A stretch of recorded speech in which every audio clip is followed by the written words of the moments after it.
দীর্ঘ 3 মাস ফেসবুকে প্রেম করার পর আজই প্রথম প্রেমিকার সাথে দেখা করতে যাব।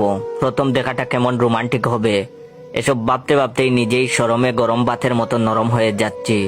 দেখা করতে তো যাওয়া নয়, এজন্য মনে হচ্ছে বাসর ঘরে বউয়ের কাছে যাচ্ছি। যদি পারি দেখা করতে গিয়ে আজই ওকে বিয়ে করে নিয়ে আসবো। মারিয়ার সাথে 3 মাস আগে আমার ফেসবুকে পরিচয় হয়। এতদিনের তাকেও আমি দেখিনি, সেও আমাকে দেখেনি, এমনকি ফোনে কথাও বলিনি কখনো। মারিয়া আসলে ছেলে নাকি মেয়ে সেটাও জানি না। ওর কাছে পিক চাইলে পিক দেয় নাই, খালি বলে সামনাসামনি দেখিও। আর ফোনে কথা বলতে চাইলে বলে যে আমার এই মিষ্টি কণ্ঠস্বর তুমি ফোনে শুনবা।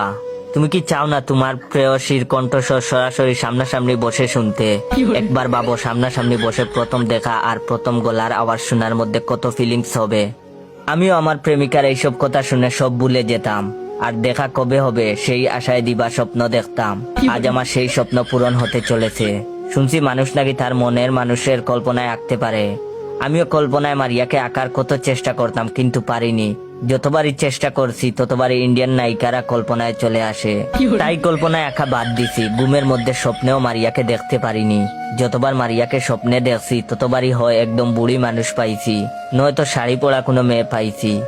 কিন্তু যখনই তার মুখের দিকে তাকাইছি তখন দেখছি মুখ ভর্তি দাড়ি। স্বপ্নে মারিয়ার আসল মুখখানা দেখতে পারিনি, তাই না পেয়ে স্বপ্নের মধ্যে দাড়িওয়ালা মারিয়াকে নিয়েই হাত ধরে ঘুরছি। যেমনই হোক নিজের প্রেমিকা বলে কথা। যাই হোক, আজ বাস্তবে সামনাসামনি দেখবো, বয়স শুনবো, তাই স্বপ্নে যা দেখার দেখছি ওইসব এখন ভেবে লাভ নাই। তাড়াতাড়ি রেডি হয়ে এখন যেতে হবে। মারিয়া আমারে কইছে যেন প্যান্ট আর নীল টি শার্ট পরে দেখা করতে যাই, যেন দূর থেকে দেখে ও সহজে চিনতে পারে। কিন্তু আমি তো সহজে ওরে আমাকে চিনতে দিব না, তাই একটা পুরাতন লাল পাঞ্জাবি আর সাদা পায়জামা পরে রওনা হলাম।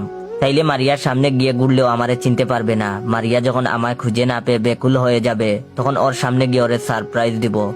তাড়াতাড়ি রেডি হয়ে শুধু যাতায়াতের খরচটা নিয়ে বের হলাম, যদিও এর থেকে বেশি আর টাকা নাই আমার কাছে।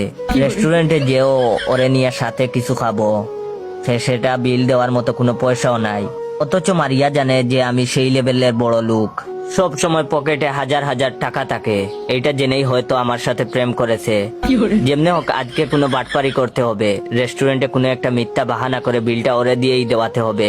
ভাবতে ভাবতেই বাসে উঠে চলে আসলাম। এরপর বাস থেকে নেমে যে রেস্টুরেন্টে দেখা করার কথা সেটার দিকে হেঁটেই রওনা দিলাম কিছু টাকা বাঁচানোর জন্য। যেতে যেতে দেখলাম একটা অন্ধ ফকির কালো সানগ্লাস পরে ভিক্ষা করছে, সুন্দর সুরে অন্ধের গান বলে ভিক্ষা করছে।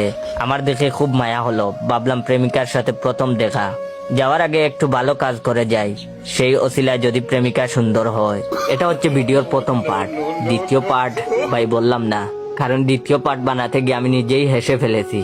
তো দ্বিতীয় পার্ট চাইলে বেশি বেশি করে আমার এই ভিডিওটা শেয়ার করে দিবেন আপনার বন্ধুদের, আর আমার এই ভিডিওতে কয়েকটা কপি লিংক করে দিবেন। ধন্যবাদ।